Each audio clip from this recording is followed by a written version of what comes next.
inside the main masjid area. We don't want anything to spill and fall. So if you have a drink, please either throw it out or something, but don't or just finish it somewhere else. But we really don't want you to have that in the masjid. Yes, sir. We'll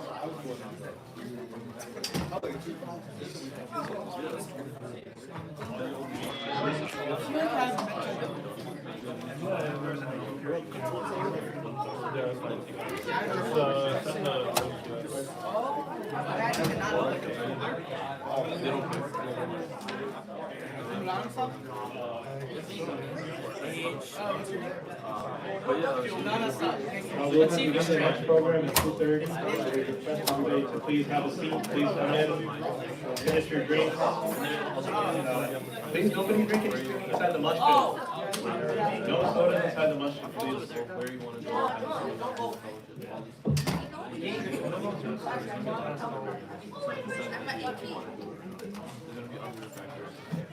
Oh, you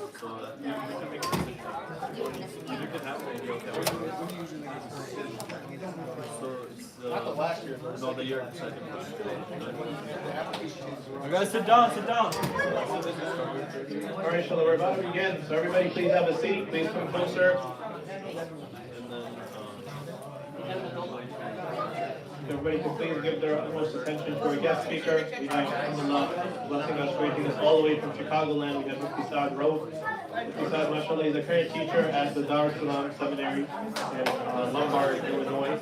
And mashallah, he is a resident, or used to be from here. Mashallah, he grew up here in Woodhaven. Many of you all know him. He completed his studies in Darul Ulum Cairo, and studies also in the Qari'iyas as well. And then did IFTA at IIE, Darul IFTA, what's it called? In Chicago with Dr. Mufti Abraham Mirza. So inshallah, he'll be talking to us about living in the age of smartphones and social media. And inshallah, we request everybody to give him your undivided attention. Inshallah.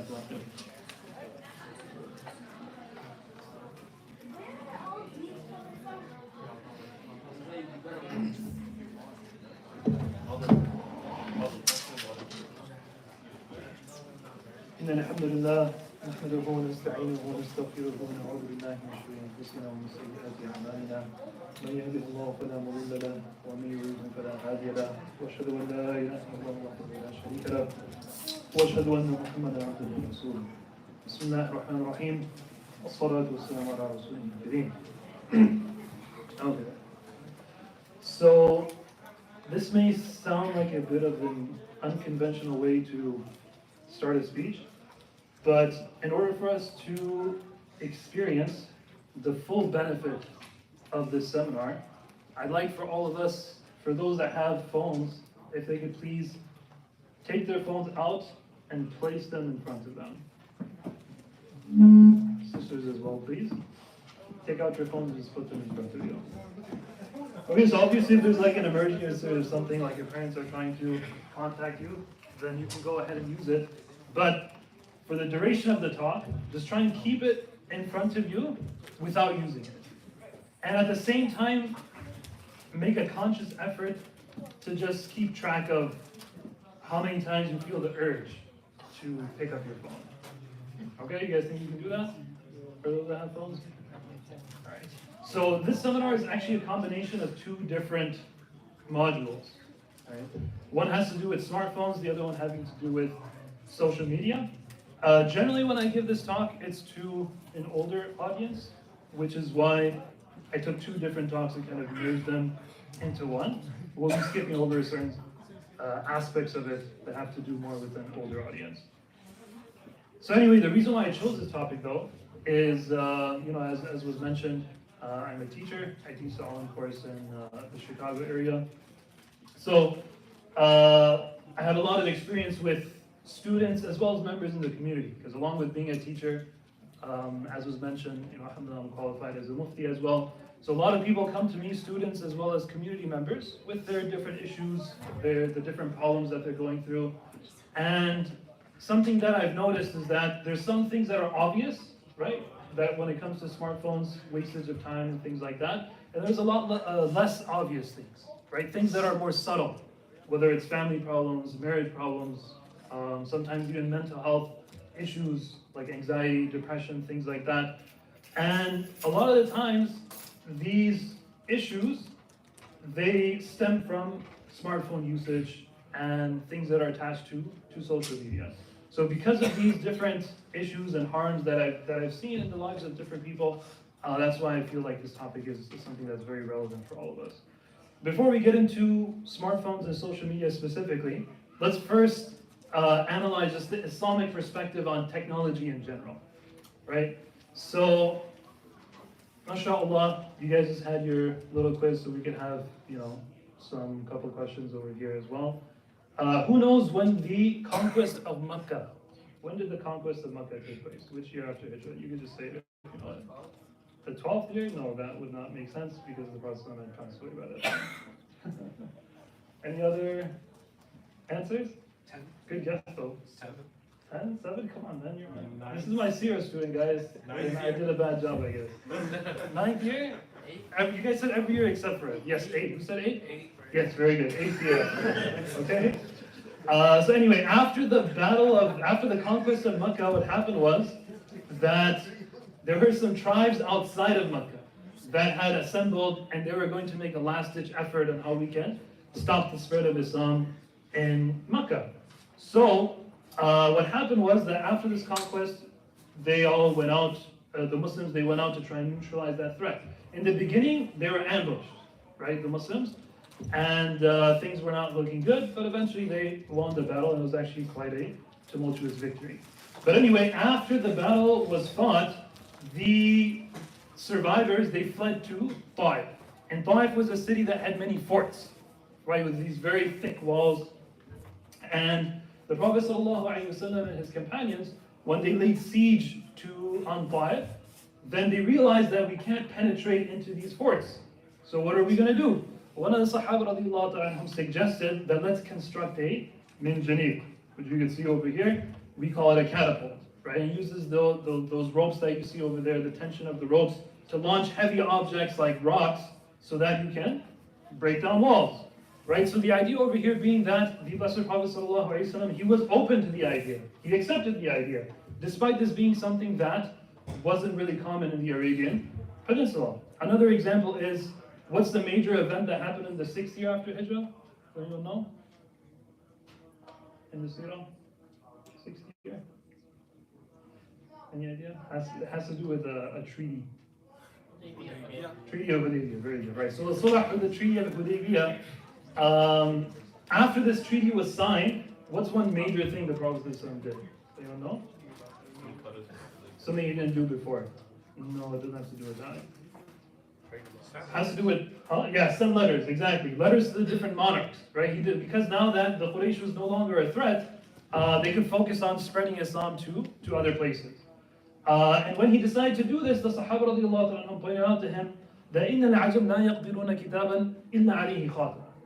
That these non-Arab leaders, they're not going to accept just any old letter. That letter needs to have an official seal, right? فَاصْطَنَعَ خَاتِمًا مِنْ فِضَّةٍ. So that's when the Prophet ﷺ had the ring made upon which there was a seal, and he used to stamp the letters with that. So once again, the Prophet ﷺ showing his openness to these ideas, not saying that this is not our way, this is not how we do things, willing to be adaptable and innovative, despite the fact that this wasn't something that was occurring before. Right, different examples throughout history. In the year 34 AH, Muawiyah radiallahu ta'ala, he would make this request often from Umar radiallahu ta'ala when he was the Khalifa, that we need to start naval warfare. We need to move our battles to the sea. Umar radiallahu was against it, not having to do with technological advancement, but simply because he wanted to consolidate whatever lands had been acquired. It was then in the time of Uthman radiallahu anhu where they first fought in 34 AH. The first naval war was fought by the Muslims during that time, right? And even after the time of the Sahaba. Throughout history, you find many different examples. There's a scholar by the name of Abbas ibn Firnas, right? Who's also an astronomer, an engineer. He made several attempts to construct a flying machine, right? And eventually it was in the year 852 where he jumped off of a minaret in the Grand Mosque of Cordoba, right? And another time he did so off of a mountain, and he was flying for a good 10 minutes, right? Which for that time, this is like 1,000 years before the Wright brothers, right? He's a famous person. The Baghdad International Airport is named after him. There's in fact a crater on the moon that's named after him. Right, so you could say that he's one of the real fathers of flight.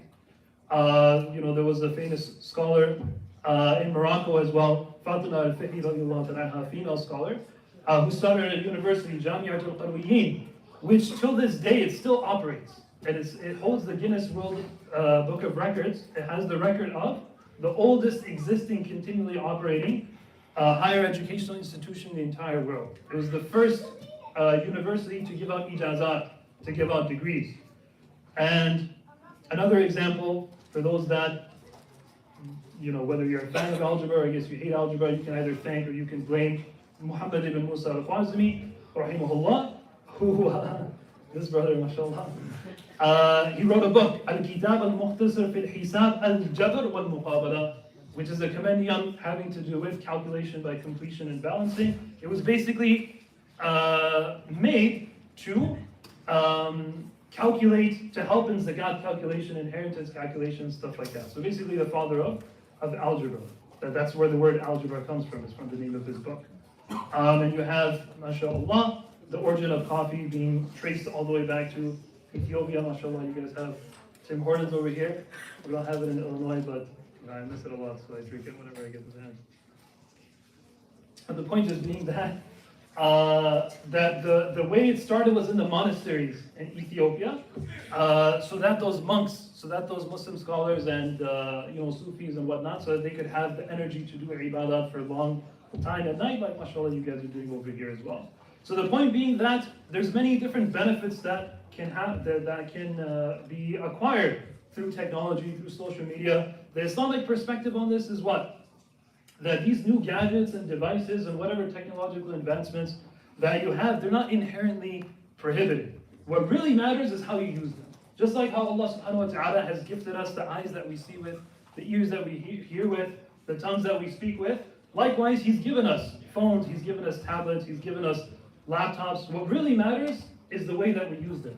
Right, mashallah, today you guys are using your phones for a very great purpose, to gain knowledge of the deen in a fun and interactive way, right? So the point just being that this is, you could say, the perspective on technology. That it really matters on how it's being used. It's not in of itself, we would say that it's permissible or not permissible. So the topic itself of the day, as we were saying, starting off specifically with smartphones. So just to talk about the history very briefly, we know that the first telephone was invented by whom? Alexander Graham Bell. Exactly right. Alexander Graham Bell in 1876. The first cell phone, you could say, arguably, in the 1940s, the Second World War. This is kind of the first, you could say, semblance of what looks like a cell phone. It wasn't until 1973, though, that you had the famous Motorola Dynatec 8000, invented by Martin Cooper.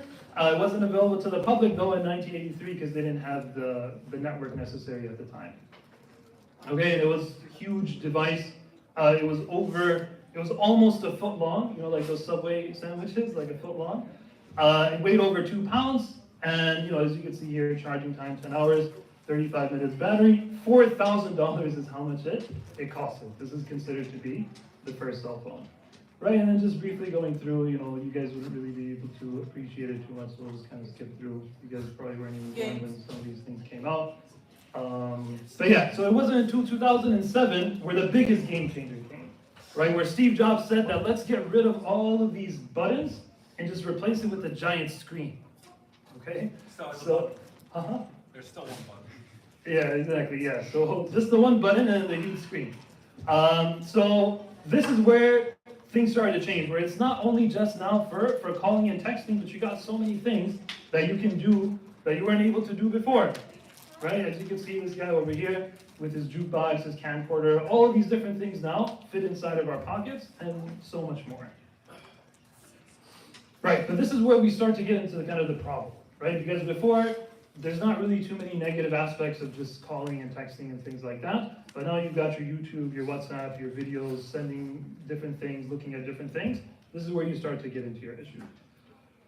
Okay, so just to briefly talk about the popularity of phones before we get into some of the negative aspects of it. Some of these statistics are a bit outdated. Basically what it's showing us here is that in 2019, when I first gave this seminar, 75% of people in the US had smartphones. Now the numbers are up to 85%. And it's not just in the US, but around the globe. There's now around 7.8 billion people, and around 7 billion people have smartphones around the world. Yeah, this says 6 billion, it's outdated statistics, sorry about that. But the point being, the numbers are kind of the same, around 85% of the people around the world, which is extremely surprising considering that only about 4.5 billion people have access to working toilets. It really shows you where your priorities are. So yeah, a person may be thinking that, okay, what's the problem? More people that have phones, more people that are connected, what's the issue? So one of the biggest issues that comes up with phones is how much we use them, okay? As you can see some of these statistics here, and you could say around 5 hours a day, right?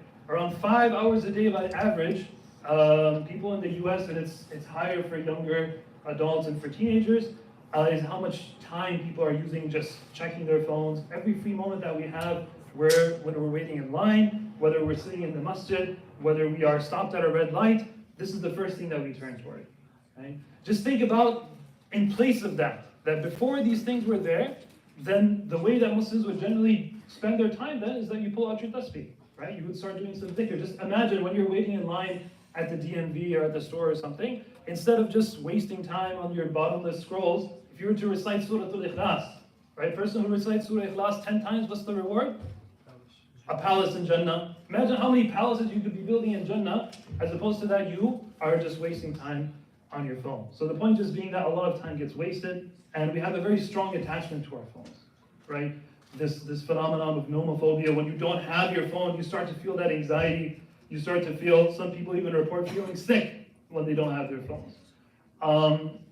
So this all points to what? This points to a larger issue, that they're not just devices that are helping us achieve different tasks, they're becoming an integral part of our life, right? And this is a bit of an exaggerated example, but you know how it is, like you forget your phone, you might drive back home just to get it, right? This guy over here is doing so in a hurricane, but it's just an exaggerated example.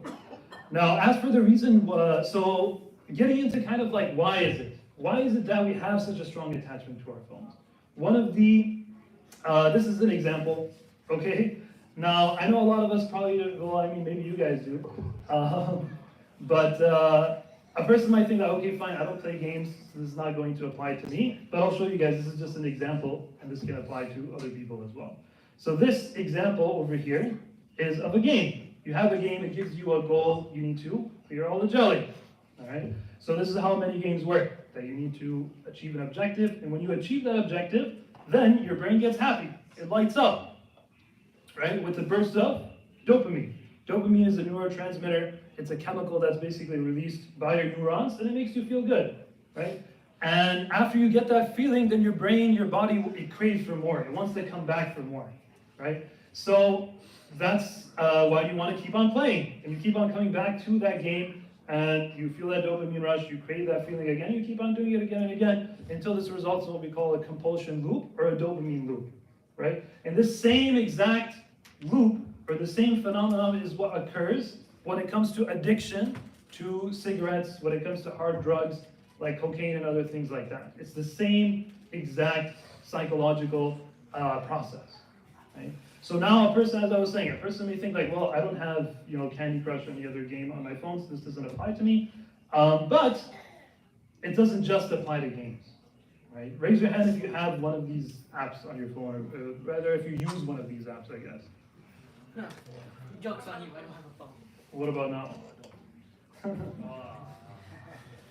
Okay, so at least those that have phones, it seems like pretty much everyone.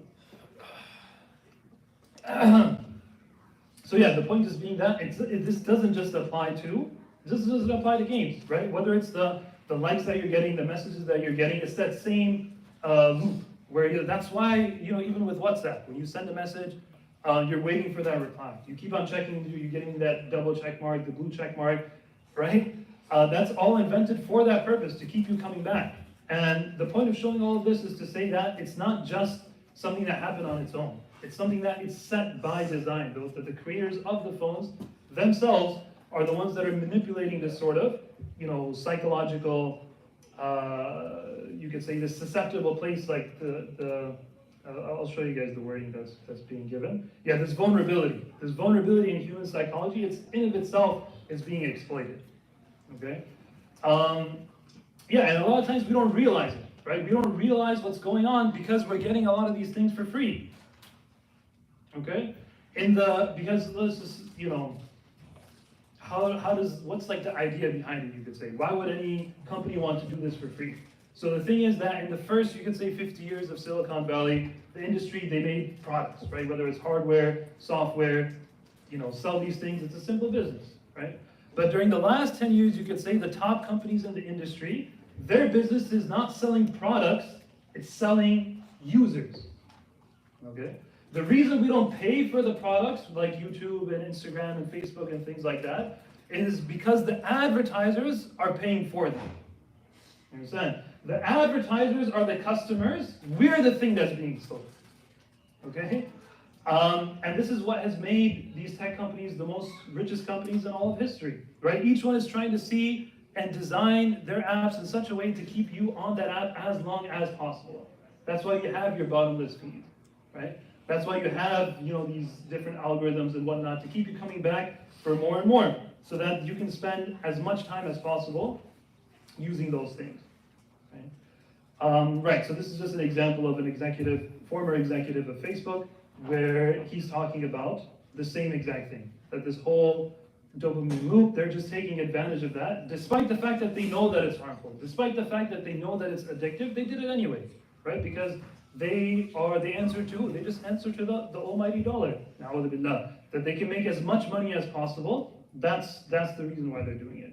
So the point of this is not to say, it's not to scare us, right? Although yes, it's true that everything is being tracked, as far as like which image you're looking at, which video you're looking at, how long you're watching it, right? So they know what you're doing, what you're watching, and they're trying to take advantage of it as much as they can. Once again, the point of it, not to scare us, but so that we just realize, right? The point of it is so that we're not naive and we don't think that, okay, these things are free, these things are entertaining, so there must, there's no harm entailed, right? It's just to open our eyes a little bit to get an idea of what's really going on behind the scenes. Okay, so now that we've spoken about a bit of why the problem is there, let's talk about how we can solve that problem.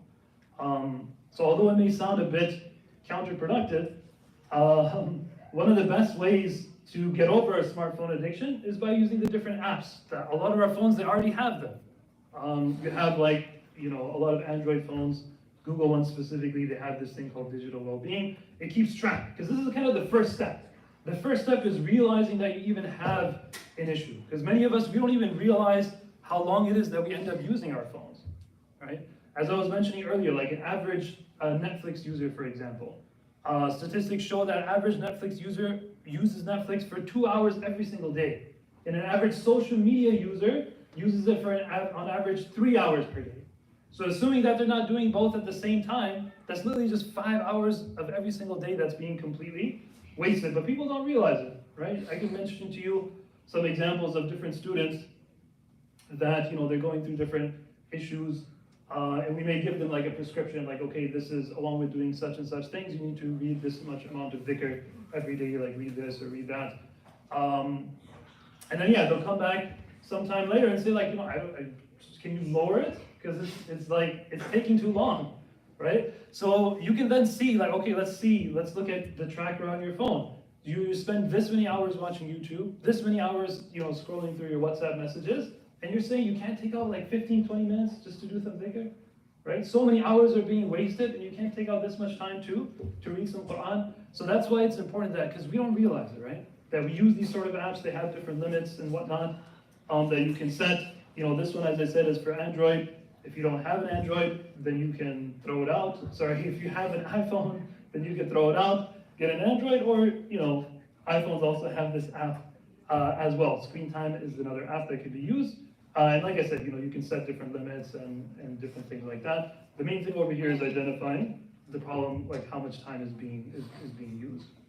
Another thing that we can do is to try to turn off our notifications, right? Different phones have features like Do Not Disturb, where, for example, like myself personally, the only thing where my phone will actually like give a sound is if I'm getting a call, right? So that's why I tell people, if you need to reach me, then just call me. Otherwise, all the different, whether it's a text message, whether it's an email, that you just turn those things off. Honestly, you're not really going to lose anything, because that's what a lot of the time goes to. A lot of the distractions that happen. It can really harm a person's productivity, where you're trying to study, you're trying to read some Quran, you're even perhaps praying Salah, and you get that notification, you get that buzz, you get that beep on your phone, and now your concentration is completely gone, right? And as soon as you finish your Salah, it's almost as if you're checking to see, one scholar you put it, you're looking to see as if you got a notification on whether your Salah was accepted or not. Right? That's how fast people take out their phone as soon as their Salah finishes. So don't let your phone have this constant control over you. That since we're always keeping it in our pockets, if they're constantly buzzing and beeping all the time as well, then that will distract us even more and even take more of our time away from things that would be more beneficial. Okay, so we can skip through this slide over here. So that has to do with, as we were saying, like trying to save ourselves from wasting too much time on our phones. Now we can get into some of the places where we should try not to even use our phones. So one example of that is in the bathroom, which unfortunately is getting more and more common every single day, where you have majority of people in America, they bring their phones in the bathroom. And a lot of people end up dropping their phones in the toilet, which is obviously very unhygienic. And even if it doesn't fall in the toilet, it's still unhygienic, right? Many studies show that like the amount, it's pretty gross, but like the amount of like fecal matter that is found on the surfaces of people's phones, it's really crazy, right? Because just the fact that you're bringing it in there, when you flush the toilet, you're washing, you're cleaning, whatever the case may be, and you're touching your phone at the same time, this is really gross. So from an Islamic perspective, we're supposed to be, very mindful of our hygiene, and at the same time, from a spiritual perspective, we know, since we were kids, mashallah, some of you guys are still kids, before you enter the bathroom, what's the dua that you recite? You can just say it. Right? You're seeking refuge with Allah from who? Right, from the different the evil spirits that reside there. Right? So we know that the bathroom, it's a place of filth, it's a place of evil spirits, so you don't want to spend more time there than necessary. You don't want to spend more time there than you need to. You should try and get out there as soon as possible. And mashallah, we're all good brothers here, so we know that in our feeds, there's a lot of Islamic reminders, right? Randomly, some Quranic ayat will come up, someone will send you a text message like, hey man, like I'll be there in 10 minutes, inshallah, nice post on Facebook, mashallah. So the point being that these things will just come up. If you're just using your phone and these things come up, it's the name of Allah is included in there. So this is showing disrespect to the name of Allah subhanahu wa ta'ala as well. We know the Prophet sallallahu alaihi wasallam, that ring that we showed earlier, he would always take off his ring, right, before he would enter the restroom to refrain from disrespecting the name of Allah subhanahu wa ta'ala. And one more issue with phones in the bathroom, which, it ties into something that we'll touch on later, and it really deserves its own topic. But when it comes to different people that come with their issues, as I mentioned earlier, probably one of the biggest issues that people have is looking at filthy images and videos and things of that sort. So this sort of addiction that's there. Unfortunately, what happens is that when people take their phones in the bathroom, then that's one of the main ways that it ends up happening, right? Because, if you just think about it, like you're already in a private location, to be quite frank, your pants are already off, right? So you're halfway there already, okay? So this is a recipe for disaster. Even if you have an innocent reason for bringing your phone inside of the restroom, things end up happening, right? So one of the ways to prevent ourselves from that is just to not bring our phones in the restroom at all, just to get in and out as quick as possible. Another place we shouldn't be using our phone as well, texting and driving is extremely dangerous. The main statistic I want to highlight here is that 98% of adults know that texting and driving is dangerous, and yet 50% admit to doing it anyway. Right? And that really shows what? These are signs of addiction. These are signs that you know that something is dangerous. You know that something could potentially kill you, harm you, and your family, and you're willing to put all that at risk just so that you can answer a text message, just so that you can read your emails. Right, so it's extremely dangerous, or I guess in some cases so you can catch that, Charizard or whatever, when Pokemon Go was going on. That's the thing, right? So it's something it's very dangerous, right? And we know as Muslims that how shameful would it be, honestly, that if we were to, na'udhu billah, may Allah save us from any sort of death like this, but if someone were to pass away because of that reason, right? We want to be such that we want to pass away in such a state that we're in the worship of Allah subhanahu wa ta'ala, that we're doing something good. Allah subhanahu wa ta'ala says in the Quran, وَلَا تُلْقُوا بِأَيْدِيكُمْ إِلَى التَّهْلُكَةِ, that basically don't do anything that will put yourself into danger, right? So that's why it's very important that we're mindful of this. In GPSs and things like that, you turn your notifications off, you get one of those stands. I know I bought a lot of these stands actually for my friends. If you need one, I have some lying around in Chicago, though you have to come over there. I can give you one, inshallah, right? So don't be that guy that has the phone in one hand, that's looking at directions and driving with the other. This is something that Islamically as well, we should just save ourselves from putting ourselves in that danger. Another situation is when we're at the dinner table, right? This is once again extremely common in our day and age, especially from the perspective of spending time with our family members. This is a time where, especially when it comes to, we know in Islam how important it is to respect your parents, to respect your elders, right? The Prophet ﷺ, when he would talk to someone, then he would face them completely, such that even his chest would be facing the person, right? But if we're just, half our attention is here, half our attention is on our phone, and we're really going to regret that later. That the time we could have spent with our parents, listening to their stories, listening to our elders, the different things that they could have told us, eventually we'll lose that opportunity, right? So whatever time we have with our parents, with our family, we try to take advantage of that, right? Don't have your phones, out in front of your parents. Don't have it at the dinner table and other such places, so that you can spend as much time and benefit from them as much as possible, right? And these are some of the things that attach to like family and marriage and stuff like that, so we can just kind of gloss over some of these slides over here. Yeah, poor Noman. Well, I mean, Noman is, he's the one who's mentioning about the husband, poor husband, I guess. Right. Yeah, I mean, this also ties into kind of like raising kids and stuff like that, which unfortunately is also it's a huge thing, right? Nowadays, when I address with the elders as well, it's very common, right? That the parents, they want to be using their devices, whether it's watching TV, using their phones. So what they do then is that they get another device, another screen that they then give to the kid to distract the kids so that they can focus on their own devices, right? And when it comes to children, like I said, this isn't exactly pertinent to you guys, but as we mentioned earlier, like the dopamine effects, right, that it can have on an adult brain. Just imagine on a brain that's still developing, how harmful that can be, right? And this once again has to do a lot with raising kids and stuff like that. Yeah, so one more thing before we move on to the social media is that no phones in the bedroom, right? As we touched upon earlier, that this is something that is just a recipe for disaster, right? If a person brings their phone inside of the bedroom, then although once again your intentions may be innocent, that you're trying to use it for some sort of good purpose, you might be just reading something or watching an Islamic video, whatever the case may be. But there's certain triggers, right? And once again, like people that have these sort of addictions and whatnot, they mentioned like this is kind of one of the main things we want to identify. Like, what are the triggers? What's causing you to fall into these sort of sins?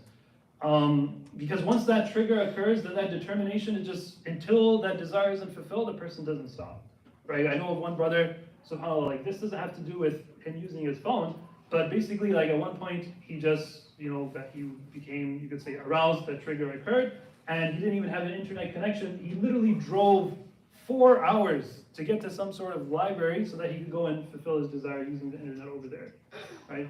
You have other, and I guess for us, a lot of times is what is fearing Allah subhanahu wa ta'ala, right? But unfortunately that doesn't really do the trick for a lot of people.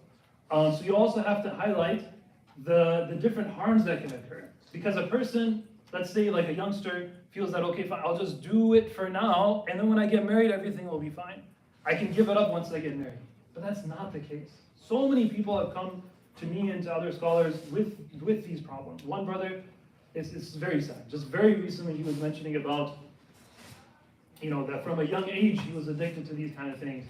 And that's what he thought, is when I get married, I'll just stop. And now he is married, and he has a kid, and he's literally, because of that addiction from the past, in the month of Ramadan, he's going out and he's committing zina with women, right? Leaving his family and kid at home, right? So these sort of addictions, they don't just go away. A person needs to identify them from beforehand. Like I said, it's kind of a topic for another day. Maybe that's something we could talk about in more detail in the future. And it's both sides. You know, it's not just men, women unfortunately get involved in these sort of things as well. And it's really a recipe for disaster. And this is one of the best ways to prevent that from happening, right? A lot of us, we live with our parents, right? So probably one of the easiest ways to prevent this is you don't have to tell them why, but just tell them that, hey, before I go to sleep, I just want to leave my phone with you, right? I'm just going to leave my phone with you. I'll get it back in the morning, right? You don't have to tell them the reason why, but that's probably the best way to do it. So that way you don't end up taking in the bedroom. It doesn't end up resulting in what it results in. Okay, so that's pretty much it for them for the smartphone section. So we can quickly move on then to the social media. Now, what is social media? Social media, this is kind of the place where we would put in this long, complicated definition that no one's actually going to remember. The easier explanation would be, as social media is basically all of these apps that we were talking about earlier, right? Okay, in case there's any nerds in the audience, there's your definition right there. But like I was saying, it's basically a different apps. Based on this definition, you can include WhatsApp in there as well, newer things like TikTok. I don't think Snapchat is there, but obviously that would be a form of social media too. So yeah, that's what it is. And in terms of popularity, once again, these statistics are outdated. This has now gone up to 65% of the world population are active social media users. And this statistics kind of remain the same. This statistic, about in 2019, you have about 80% of the US population that use any social media. So that's kind of stayed around the same level, right? Facebook now has 3 billion monthly active users, and this also stands true that if it was a country, would have had the largest population in the world. Okay, how are we doing so far with the phones? You guys have been able to resist the urge? Have you felt the urge? Oh, 2-3 times over here. 2-3 times, okay. So, fifth of social media, right? So there's a book written by Umar Uthman. He's not a scholar, but he wrote this under the supervision of scholars. It's extremely beneficial. I would highly recommend it. A lot of the upcoming slides are, the framework is based on what he writes in there. And yeah, it just goes through different aspects of social media, how we should approach it. You can find a PDF of it online, and physical copies are, I think, available on Amazon as well, in case anyone is interested. So yeah, the first thing I wanted to address when it comes to social media has to do with the things that we post, right? So when it comes to the different things that we're posting, then one thing that we should definitely try our best to refrain from is anything that could be considered a form of publicizing our sins, right? The Prophet ﷺ mentioned that all of the people of my ummah will be forgiven كل أمتي معافى إلا المجاهرين, except for the mujahideen, except for those that publicly sin. And then he explained that it's not just that a person goes out and does something, but someone does something in the dark of the night, no one knows about it, Allah hid that person's sin. Despite the fact that Allah subhanahu wa ta'ala hid his sin, the next day, يَصْبِحُ يَكْشِفُ صَدْرُ اللَّهِ, that he opens you could say the veil that Allah subhanahu wa ta'ala placed upon his sin, and he informs people that that this is what I did last night. Right? So this is extreme ungratefulness to Allah. That Allah has covered our sin, and then we go ahead and start. It's almost as if we are asking Allah to not forgive us when we tell people about the sins that we're committing. Okay? And a lot of times, we may not even realize it. And this is just, once again, an exaggerated example of how someone scrolling through someone else's profile, you can see some of the things that are going on, which once again, because it's so common nowadays, we don't even realize it. Someone may, you have these things where your Spotify account keeps track of, this is how many hours I listened to music for this week, or I'm watching such and such show, you should watch it as well. Or I'm so excited to watch so-and-so movie. We may feel that, okay, movie, TV, these things may not be that bad, but in reality they are, right? In reality, there's many different harms that are entailed in watching these things, not only from the music perspective, but from seeing the opposite gender. As we mentioned earlier, those triggers, right? Those triggers that occur because the people in these TVs and shows and whatnot, they're extremely attractive, right? That a person may see someone like an actress or someone, a girl sees an actor or something like that, this person's pretty good looking, maybe I'll look up some pictures of this person online, and one thing leads to another. So you get the point, right? Is that you may be the reason for someone falling into a certain type of sin because you were encouraging it, right? Either you told that maybe a person says that I watched such and such thing or I did such and such thing, and now other people see that. So just like how you have people that, through encouraging good, a person will come on the day of judgment and they'll have thousands, maybe even millions of good deeds that they'll think that I never even did any of these things, right? But on the inverse of that is also true. That a person, because of the negative things that they may be putting out there, that a person could come, may Allah save us, on the day of judgment and have thousands of sins, and they would think, I didn't even do any of these things, right? Because of that negative influence that someone may be having on someone else. So some of the action items here would then be, of course, number one, that don't post about sinful things. Obviously, a person shouldn't be doing any sins in the first place, but if someone is going to do it, once again, not saying to do it, but if you do, then just don't tell others about it. Don't post about it, even in real life. Don't tell people about the sins that are there, because that opens up, that encourages others for it as well. And the second thing you could say is that instead of posting things that are, having to do with sin, that a person posts encouraging things, right? That you share different flyers for, programs that are going on, different opportunities for giving sadaqah and things like that, so that you can, instead of putting out that negative influence, that you encourage people toward positive things that will lead to reward for you. Another thing to be mindful of when posting on social media and sharing things with others is al-ayn, right? Is the evil eye. And it's true that yes, in some cultures, the evil eye is emphasized more than it should be, and that has harms entailed in it as well, where, some people, you see that in marriages a lot, where two people will not be getting along, and they'll say they'll just blame it on shaitan, they'll just blame it on another and things like that. Whereas in reality, they might have actual issues that they need to work on, whether it's anger issues or whatever the case may be. So it's not like the almighty, powerful thing that leads to all the problems that you have in your life. But at the same time, it's important to understand that this concept of the evil eye is strongly based in our tradition as well, right? To just mention briefly, you guys were, there was some questions having to do with Yaqub alayhi salam and his sons. So when they were going to the city, we learned, what was the question, do you guys remember? That had to do with the stars. How many stars? 11 stars, right? So these are the 11 sons, and these are all tall, handsome young men who are from a different location, you could say, so kind of exotic as well, you could say. So the Mufassirin explained that when they were entering into the city, Yaqub alayhi salam told them that don't all go from the same gate into the city, rather enter from separate gates. Because if you all come together, that's going to attract more attention, and that could attract the effect of the evil eye. Likewise, Allah subhanahu wa ta'ala mentions to the Prophet sallallahu alayhi wa sallam regarding the kuffar, that they could almost cut you down with their eyes. How can someone harm you with their eyes? Just by looking at you. So this, the Mufassirin explain once again, has to do with that evil eye, right? The Prophet is being told, as the Mufassirin explain, that literally that if Allah subhanahu wa ta'ala did not protect you, out of jealousy, the kuffar, by looking at you, it would have reached the point that it could have even killed you. Right? In that hadith they showed us as well. This I pulled from online, is actually a bit of a mistranslation. The actual Arabic is al-aynu haq, right? Al-aynu haq, that part is right, that the evil eye is true. It can cause a mountain to collapse. It's actually tastanzil al-hariq, which doesn't mean it causes a mountain to collapse, but rather it can cause someone to fall off of a mountain.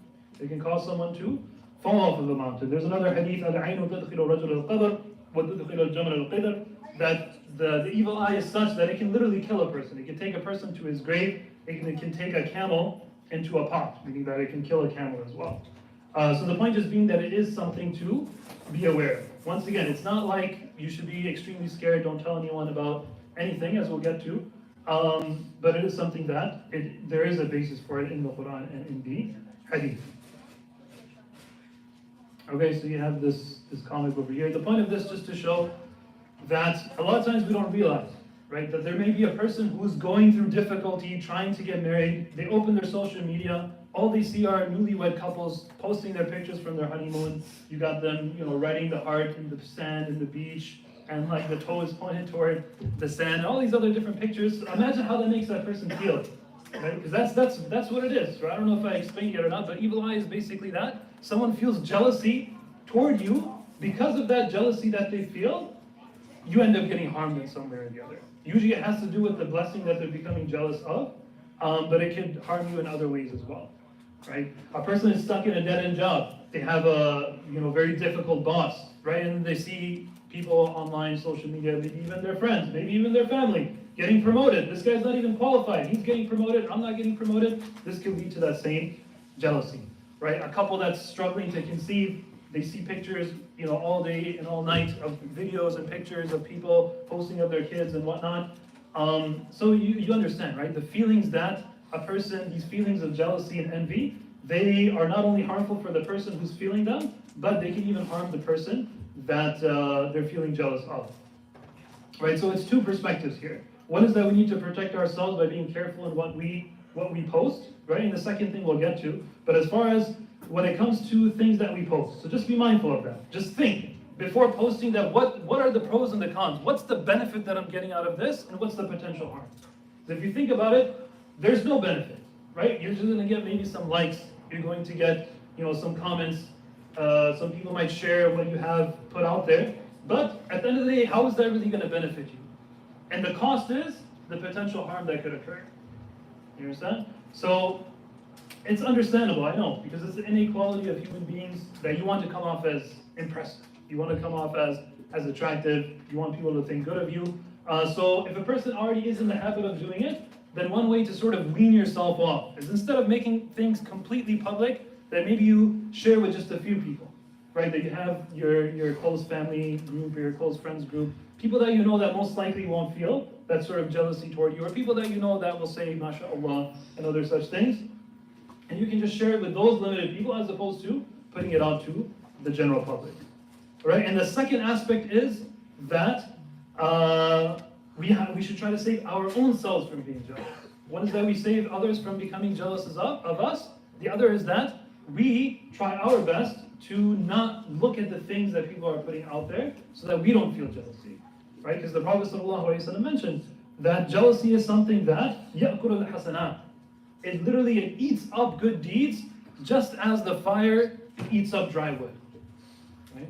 Because jealousy is something because when you're going through your social media feed, you may see things that make you feel sad, right? You may see things that make you feel happy, make you laugh, and those are temporary feelings that go away. But jealousy and envy is something that can find itself into your heart and fester, and it can cause these sort of feelings of resentment toward people, which would then result in a loss of good deeds. Right? So the instruction of the Prophet ﷺ is, instead of looking at those that are higher than you from a material perspective, always try to look at those that are lower. Right? Look at those people that are less fortunate, so that you can be more grateful to Allah subhanahu wa ta'ala. Because looking at those that are at a higher level would cause you to feel that jealousy and feel that ingratitude to Allah. And another thing to keep in mind when it comes to seeing different posts that people have is a lot of it is not even true. A lot of it is exaggerated. And a lot of it, as you can see, this guy over here, sometimes it's not even true, okay? Sometimes people may be just faking what they're doing, and even if they're not faking, a lot of times it's an exaggeration, because people are putting their best life out there, right? Whatever best meals that they're eating, whatever the new car that they bought, they try to make everything seem a lot better than it actually is, right? So that's one thing to keep in mind that'll help us in curbing our jealousy, and at the same time, we save ourselves from falling prey to this. Where we try to make it seem like one thing is happening, whereas in reality something else is there, right? So an example of this would be, as you see this person over here posting about how good her relationship is with her mother, but the reality is that this is the sort of disrespect that she's showing, right? Because the Prophet ﷺ, as you can see in this hadith, mentioned that min sharri nasi yawm al-qiyamah. Some of the worst people on the day of judgment will be those that come with one face to some people and with another face to others, right? Other examples of this, there was actually, I don't know how long ago it was, but there was these two vloggers, right? This Muslim couple, and I think they were based in the UK. I'd rather not mention their names, but one of them, the female, in the vlog, she would be wearing full niqab, hijab, abaya, everything. And the brother, mashallah, long beard, everything like that. And, you know, they're building followers and stuff like that. Eventually they're asking for donations for different causes and stuff. Turns out later that this woman, she doesn't wear niqab. She was caught like going to clubs. She's actually like an Instagram model or something. It's a completely fake profile, double life, showing one thing, whereas reality something is else. The brother, meaning the husband, he, long beard, everything, he was actually not even Muslim. He was a murtad. He was someone who had left the fold of Islam, right? He was an atheist, right? So these are different examples, once again, exaggerated examples, but to get the point across, that this is unfortunately someone that would fall under this hadith. Right? And you see other examples like this. The action item over here would be to make your private life better than your public life. Okay, try to make your private life better than your public life. And what does that mean? That you obviously, when it comes to your fard salah, you pray your fard salah in the masjid, right? And when it comes to sadaqah, then yes, a lot of sadaqah can be given publicly because it encourages others, right? And certain things you have to do publicly. But the salah that you pray at home, the nawafil that you pray at home, the amount of Quran you read at home should be more than that what you're doing publicly. The amount of sadaqah that you're giving publicly to encourage others, which is good, that should be less though than the amount that you give privately. You understand? So make your private life better than your public, especially when it comes to akhlaq, right? That you find some people, they're extremely nice, extremely kind when they're outside, but when they come home, then they're constantly barking and bickering with their family members. Right? That their akhlaq is amazing outside, but when it comes to the way that they deal with their families and their private life, then you see no such thing. Right? So make your private life better than your public life. So yeah, we can skip over this one as well. This is just about trying to live in the moment as opposed to just like, you know, focusing on taking pictures and posting things. Honestly, bro, beat. Photoshop. Yeah, probably is actually. Okay, so this one, it's more for the elders, like the uncles and aunties. This is something that is quite common. But with younger people as well, this sometimes happens. Specifically with hadith, we should be careful. The Prophet ﷺ said that the person who lied against me, that said that I said something when I didn't really, then he can make his abode in the hellfire.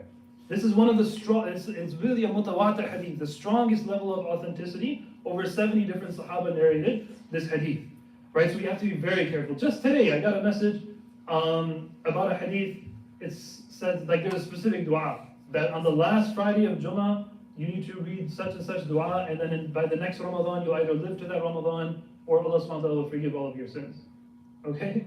So, so there's no source, nothing like that provided. Upon doing research, we find out that, there's some, you could say you could find the hadith in some Shi'i books, but as far as Sunni tradition is concerned, there's no evidence for this hadith, right? So it should not be quoted, right? So this is just one example, but we see many examples of this. When it comes to fake news and things like that, as well, we have to be very careful. You can use different websites to verify things.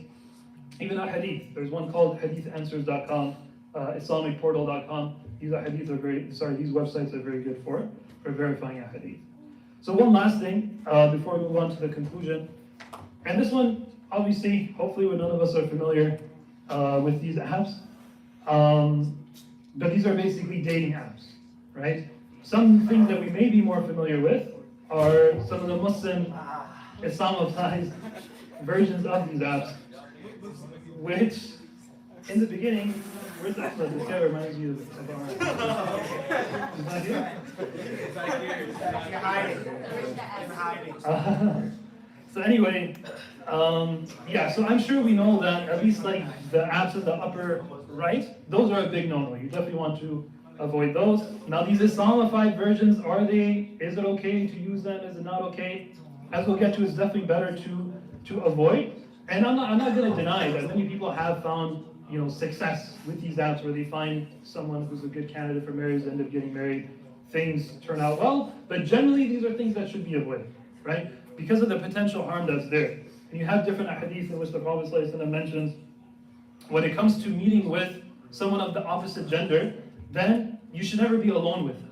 And modern scholars have stated that messaging someone privately is the same as being alone with them. Although yes, that potential for the physical touch isn't there, But the fact that there's no one else there, and essentially you don't have your filter that you normally would have in front of others, because of that reason, the hadith applies in that situation as well. Okay? And I know, right? Sorry. Yeah. So I know that it's difficult, right? Finding a spouse is difficult, right? The struggle is real, as they say. And the person whom you marry, yes, it is, as you would say, it's one of, if not the most important decision of your life. So I completely understand a person may not feel comfortable with, marrying someone that they feel they haven't really got to know yet, right? And that's a legitimate concern. And we see stories of people that, you go with your family to meet another family, you guys are just chilling there, you think it's like a normal dawah. Some girl comes out, she pours some chai, and then she leaves, and then afterward, your parents are like, so what did you think of the girl? You're like, what girl? The girl that brought the chai. It's like, oh, the chai girl? So people, they you know what I mean? Like, that's not enough, right? I understand. Unfortunately, as I was saying, like, it's more of a cultural thing. Islamically, a person's encouraged to see their spouse, to be familiar with, there's scope to actually to get to know them, right? But within bounds, right? Within the boundaries that have been set by the Prophet ﷺ and by Allah subhanahu wa ta'ala. Because people may have pure intentions, right? And I know many examples, right? Even some of our own students. We're talking about alim course students, not even someone who's like in college or in public school. That brother, he got on one of these apps, right? Once again, he's a student of knowledge, so out of his own foolishness, you could say, he got on one of these Muslim apps, dating apps or marriage apps, if you want to call them that. And then he, is talking to a girl, matches with a girl, and they decide that they're going to meet in some park. Okay, so he goes to the park, they're just walking around, everything seems very innocent. But after a while, then she starts grabbing his hand, she starts, touching him, trying to get him to come home with her and whatnot. And these are Muslim people, right? So alhamdulillah, he saved himself, he realized the situation, and he came running to the madrasa. Actually, he talked to one of the teachers. The point just being that a person's intentions could be sincere. This brother was actually just looking to get married. He just had that misconception once again, that I need to meet her privately. I need to get to know her myself before I bring her to my parents, right? So it's something that brothers can fall into, and sisters as well, right? I would say for sisters it's even more important to be aware of what's going on, right? Because there's a lot of creeps, okay? There's a lot of them, there's plenty of them, and a lot of them use these apps. Many of these guys are actually married, right? So you have to be very careful when it comes to these things. Especially if that person's saying they don't want to get their family involved, then that's a huge red flag, and everything should be cut off right there, right? If there's any sister that is talking to a brother for the purpose of marriage, but he's saying clearly, I don't want to get the family involved right now, that's a big red flag, right? So these are things that a person should, once again, be aware of. When it comes to using these apps, I would say, number one, that a person doesn't use them at all, right? But if a person is going to do it, because unfortunately some of us may already be, then I would say that number one, a person doesn't use them until they're ready to get married, right? That's for sure, okay? Because unfortunately that's the case. A lot of people are just there to meet people. They want to talk to the opposite gender in a way that's fun, that's cool, and they just want to, see what's going on. So until you're ready to get married, obviously, don't have the apps. And even if you do get those apps, then it shouldn't be on your phone, right? It can be on one of your parents' phones, which once again, it may sound a bit strange, but if you think about it, it makes a lot of sense, right? Because if you're going to be messaging, if you have it on your own phone, you're going to be messaging the person in the middle of the night, right? And nothing halal is going to be happening at that time, right? And we already mentioned the different, hadith that are here. Sisters as well, especially, unfortunately, I've gotten many questions. People asking that is it okay for me to send pictures without my hijab? It's for the purpose of marriage. Is it okay for me to send even naked pictures? Some people are asking that. So and so is asking, and sometimes they do now, right? And what ends up happening is that person then is now saying that if you don't send me more, I'm going to send these pictures to everybody. Right? So these are real things that happen. So we have to be careful when it comes to these things. At the end of the day, I would say it's better to avoid, but within certain parameters, there could be some scope for permissibility. So we're pretty much out of time, so we can just move on to our conclusion. Hopefully by now we realize some of the different harms that are here. When it comes to the smartphone, I guess the main thing here being that we are, at the end of the day, slaves to Allah. Don't become a slave to your phone. right? Don't become such that you are constantly, you have the need for it. You should be able to live without it. You should be able to get on by without it, and the only way for you to achieve that is by weaning yourself off, right? As what we would say, like digital detox, right? Whether it's weaning yourself off, but probably the best way is to just quit everything cold turkey, right? That just completely stop, cut yourself off. In the month of Ramadan is the perfect opportunity, right? Especially we have the last 10 days. If a person can, just literally just get rid of your phone, right? Put it somewhere, give it to someone for the rest of Ramadan, see how it affects you. See the opening, the way that your life almost even opens up. At first it's really hard, but after a while you get used to it. Okay? So a person can do this for a temporary amount of time. And that could be, once again, it's the month of Ramadan. You go in the path of Allah subhanahu wa ta'ala. Many of us have done that, right? Myself included, that you just don't take your phone, whether it's for 4 months, 40 days, even if it's just for 3 days. A person goes in Jamaat, but specifically they don't take their phone with them. And just see how much more productive you'll be when it comes to your ibadah, when it comes to having focus, right? So this is definitely something that we should all try out, and eventually maybe work our way up such that we don't really need a smartphone, right? Nowadays you have, mashallah, so many new phones that they have the GPS, they have the useful things, but all the different social media apps and stuff, they're not there, right? So if that's not possible, then as we said, just keep in mind the different aspects that we said, that we considered. Get those apps that track your and limit your usage. Set certain times of the day that, okay, these are the times that I'll check my email, my notifications. Outside of that, I won't be using it. Be mindful of the places where we use them, right? As we mentioned, so we're just reviewing here, to not use them, to not take our phones with us in the bathroom, not take them with us in the bedroom. When it comes to social media, be mindful of the different things that you're posting. And when it comes to the dating apps, just be mindful of what we spoke about in terms of protecting yourself and saving yourself from any sort of potential sin. I ask Allah subhanahu wa ta'ala grant us the ability, whatever good was said, this is from Allah, whatever mistakes I made, Allah forgive me for that. And I ask Allah subhanahu wa ta'ala, allow us all to benefit from whatever good was said, and allow us to bring into practice. If anybody has any questions, we can maybe open the floor for any questions. Yes. So you said the digital detox thing. What about if you get a prepaid flip phone? Yeah, definitely. Yeah, as I mentioned, you could get phones that have everything except for GPS. Sorry, that have GPS and nothing else. That's also an option. Just get a flip phone. Definitely, I would say that's definitely a great idea. That's probably the best way to go about it, because sometimes you do need to have some way that people can contact you. So let's say you were talking about how feeling jealousy when you see maybe your friends posting something online. Even if you're not trying to seek that and you find out somehow that they're doing something and you start to feel jealous, what is something you should do or something that you should do to stop being jealous or feel resentment for them? You could repeat the question. Oh yeah, sure. So the first question was about, just having a flip phone instead of a smartphone. So I would say that's definitely a great idea. And once again, certain things like GPS and whatnot may be necessary. So there are phones that you can get that have certain features but not other features. The second question is, how do you stop yourself, right? That's basically what you're saying, that you see something that makes you feel jealous, makes you feel that resentment. How do you stop yourself from having those feelings? When it comes to resentment for anyone, then one thing that I found very useful and others have benefited from a lot as well, and recently I actually saw a scholar who had mentioned something about it. I think this was on Laylatul Bara'ah, because on the 15th of Sha'ban, one of the people that's not forgiven is the one that holds resentment toward others. So what he mentioned was that one of the best things that you can do is that give some good deeds to that person, right?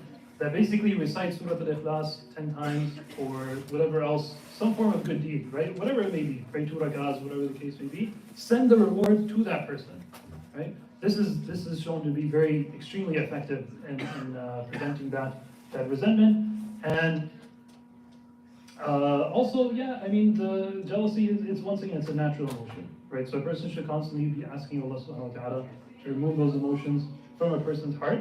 And once again, the main thing is to stop at the root of the problem, where you kind of just avoid, seeing those things as much as you can, and just try to focus on looking at those people that are below you. Try and think that, okay, this person may be superior to me in this way, but think of all the ways that I may be superior to them. that this is something that I am lacking. But there's so many other things that, alhamdulillah, that I have that this person doesn't have. Okay, so those are some of the ways to achieve that, inshallah. Yes. You know, I've read some places, but it's been inconsistent. Like when you go and you use the bathroom, anything else but using the bathroom. Let's say you have a newspaper, you have your phone. Do you accrue bad deeds in that way? Not necessarily. So the question is about, are you going to the restroom? Let's say it's not a phone, it's something like as simple as a newspaper. Just because you're doing something other than using the restroom, is it sinful? So no, not necessarily, right? Some scholars have said that.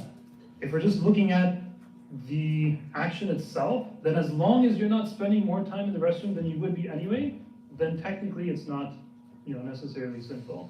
But because no one really does that, like naturally, if someone has a book with them or their phone with them or whatever the case may be, especially the phone, as we mentioned, it can lead to other issues as well, then there is harm entailed. Like there's that potential that you could end up spending more time than necessary. So that's why it's better to avoid completely. But yes, if a person has that self-control, and some people do, then that's actually fine. As long as, once again, it's no disrespect toward, the name of Allah or anything like that, a person could technically, read a newspaper or something else, as long as it's not causing them to be in there longer than necessary. Anything else? Where do we draw the line between just admiring someone for some characteristic they have that we would like to have as well, and being jealous about them having something that we don't? Yeah, it goes back to, the whole discussion of Fadal Aman. So the question is like, where do we draw the line between admiring someone versus feeling jealous toward them? So it goes back to that discussion, right? That the one thing is hasad, one thing is ghibta, and there's the two interpretations of the hadith, right? That when it comes to the feelings that a person has, the hadith mentions that there's only two places where it's permissible. Others say that, if it was permissible, then it would be in these situations, right? So the point, I guess you could say, the line between jealousy and envy, as some have said, jealousy is where you, not only do you feel that that person doesn't deserve the blessing, but you feel that you should get it instead, right? Where you feel that that person should be deprived, whether I get it or not, okay? And one of the reasons why it's so detrimental to a person's iman and so condemned in the hadith is because of that aqidah issue, where you kind of are questioning Allah now, that why is this person being promoted, why is this person getting married, why is this person able to conceive children, and I'm not able to do so. So that's kind of the most evil form of it, and that's what we're trying to avoid, is that if you're, for example, you just feel that, okay, this person has such and such good quality, I wish I could be like that too, that's fine. In fact, you may find motivation in that, especially when it comes to spiritual things. But where you start to question the authority of Allah subhanahu wa ta'ala and feel that you should be given something instead of them, or that they should be deprived of it whether you get it or not, that's where you kind of cross the line now. Anything else? Yes. What's your opinion on like LinkedIn and these like business apps? Like, I know people are kind of afraid of like nuzzle, but also like don't want to come off as showing off either. What's your opinion on those things? To be honest, I'm not too familiar with LinkedIn, but I do know that, some employers do look at those sort of things. When it comes to like business perspective, or like when it comes to a person's job, then there's some things that are necessary, right? Even when it comes to writing things on your resume, like, that's what, when it comes back to what we were talking about, don't give too much power to the evil eye, such that, it's not preventing you from applying for a job, or, making a profile at LinkedIn, which could be beneficial for your job and whatnot. So what a person, just basically try to limit, like, as far as like, you try to make it private, only share it with the people that you need to share it with, in which it would be beneficial for you. And at the same time, a person should just be making a lot of dua, right? So one of the best ways to protect yourself from another an evil eye is, once again, save yourself from that situation as much as you can, and then along with that, recite as much as, ad'iyah as possible, right? Whether it's the manzo, which are like 30 verses of the Quran that are very powerful in protecting a person, ayatul kursi, these sort of things. So a person, if they feel themselves they're compelled to be in that sort of situation, then they should just be mindful of reciting the du'as and try to limit it as much as they can. When you talked about like not being jealous towards others, thinking about like things you have and they don't have, like how do you like balance that from staying away from like being prideful and thinking you're better like than others in that sense. I don't think I understand exactly what you mean. He's You're saying that we want to be thankful for what we have, Okay. but then again, we don't want to be boastful, bragging, or think of ourselves as grandiose, entitled, better. What does that have to do with jealousy? No, because you said like so you don't get jealous when like other people's posts. You think of things like Yeah. you have like that they don't have, right? Oh, okay, that's what you're saying, right? So specifically the instruction that I was mentioning earlier, that if you find something in someone that you feel envious of, and you want to save yourself from feeling jealousy, then one of the advices that was given was that you remember those qualities that you have that they don't. That's what you're talking about, right? Yeah, so I mean, do you remember that this is something Allah gave you, right? That comes to a lot of your blessings, that a person remembers, and this helps a person save themselves from pride in general. That just remember that whatever good I have, whether it's good looks that I may have, whether it's intelligence, education, I'm good at sports, all of these different things, just remember that it's not my own capability that resulted in it, it's Allah subhanahu wa ta'ala who gave it to me, right? So that's a good way to, help save yourself from those feelings of pride. Did I kind of help answer your question? Anything else?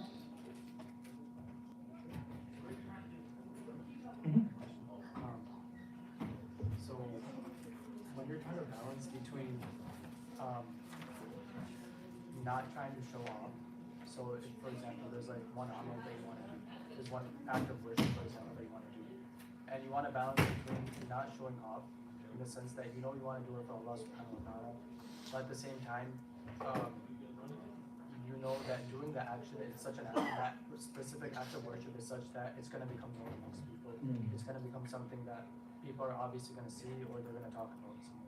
So in that sense, if you were to refrain from doing that act of worship, I think like that counts as like something that's not something you should do, right? Yeah. Still be doing it. Yeah. So what would you do in that situation? Yeah, that's an excellent question. The question basically is that, sometimes you feel that there's certain action that I want to do, but if I do it, then it may come off as being like ostentatious. People are going to find out about it, and then that may mess up my intention and deprive me of the reward.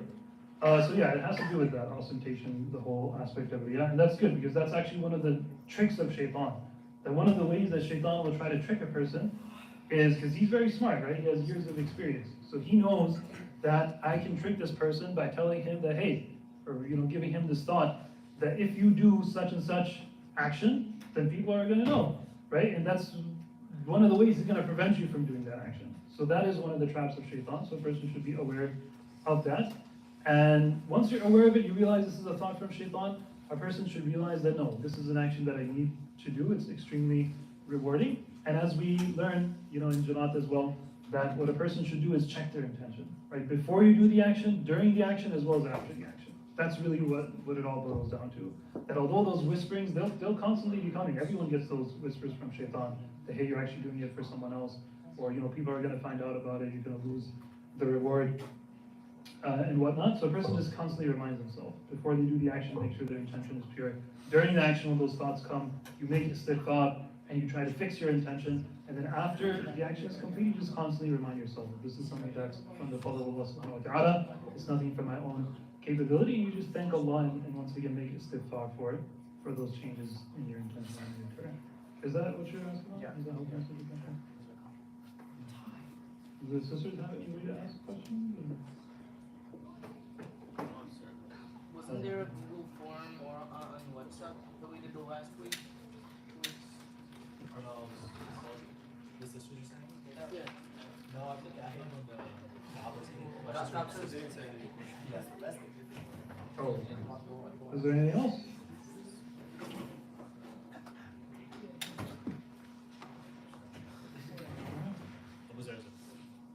Oh yeah. So going back on the intention thing, so if there's a situation like say you're praying to there's something along those lines where you're praying in a private area, and there's no one there to see you in that situation, is it still possible for your intention to be tainted? Yeah, it is. So the question is that if someone's doing an action privately, then is it still possible that your intention may not be pure? So yeah, I remember hearing this in a Jummah bayan once, And then I repeated it in my bayan, and I remember afterwards somebody was mentioning that, how does that make any sense? But then I explained to the person that, hey, what can happen sometimes is that sometimes you're doing it for yourself, or otherwise known as your ego. That you're kind of just doing it to prove to yourself that you can do it. So that's an important thing. It's kind of like a higher level of spirituality, a spiritual dimension that not everyone needs to worry about, but it's true that happens sometimes, where even if you're doing something alone, that doesn't necessarily mean it's purely for Allah subhanahu wa ta'ala. If a person still has the feelings, once again, don't let that prevent you from doing the action. But once again, a person should just remind themselves that, hey, I'm not doing this just to show that I can read this much Quran every day, or that I can wake up for tahajjud. At the end of the day, I'm doing it for Allah subhanahu wa ta'ala. And once again, the feelings will come. The feelings will come that your intention is not pure, but don't let that stop you from doing the amal. That should just push you to fix your intention even more and do istighfar, and just consistently ask Allah subhanahu wa ta'ala to accept the deed despite the deficiencies that may be there. Okay.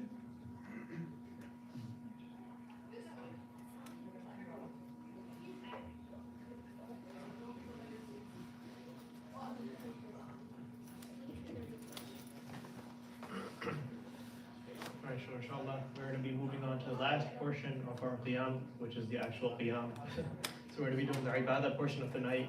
We're going to try to split it up. So we have about 45 minutes that we're going to spend before suhoor.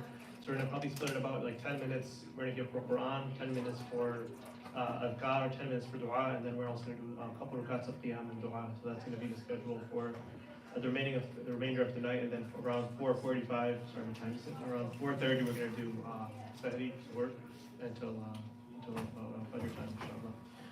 So, inshallah, we request that everybody, please, this is the time, the last part of the night, this is a special part of the night, especially at nighttime. We hear the Filat of Tahajjud Salah, and the Filat of the last third of the night, in which Allah subhanahu wa ta'ala himself comes down to the lowest heaven and asks, is there anybody asking for forgiveness so that I may forgive them? Is there anybody asking for any needs so that I may grant them? Is there anybody asking for any desires so that I may fulfill it?